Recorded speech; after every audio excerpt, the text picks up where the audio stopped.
आउँदैछ अरे अनि छोराछोरी छन् त तेरो छोराछोरी छन् र मेरो आमै छैन के त छोराछोरी भएर के गर्नु छ दिदी यस्तै चल्दैछ दुनियाँमा के गर्नु अनि आमा हुँदा एक दिन मुख पनि हेरिएन अब आमा छैन धेरै याद आउँदो रहेछौ कहिले एक दिन गएर एक दुई ताल लुगा चाहिँ धुइदिए कहिले एक दिन मुख पनि हेरिन कहिले मिठो कुरा कहिले लगी पनि दिइन छोराछोरी छोराछोरी छोराछोरी भन्दा भन्दै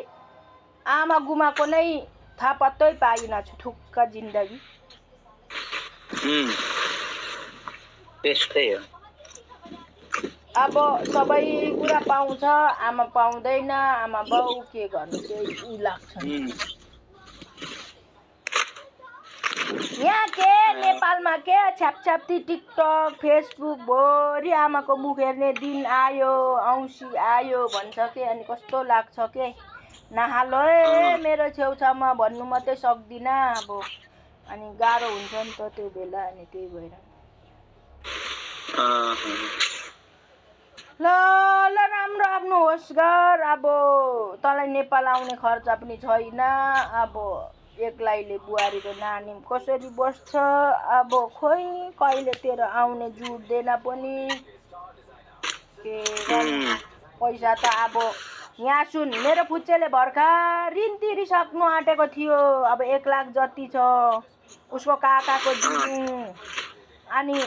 उसको काकाको अब 1 लाख छ के मैले तिर्नलाई अनि अब उसले भनेको छ अब म आइजान्छु होला कम्पनीले पठाउला जस्तो छ ऋण त तिरिसक्यो के तर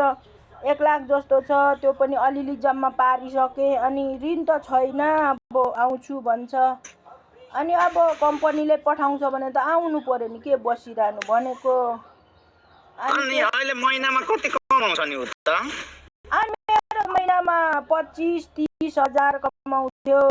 पहिला पहिला जाँदा चाहिँ त्यस्तै 50,000 40,000 पनि हाल्यो के 1-2 चोटि त अनि त्यहाँदेखि त त्यही हो नि 25,000 30,000 अहिले ओभरटाइमै दिँदैन अरे अनि त्यो 800 मा गएको थिए अनि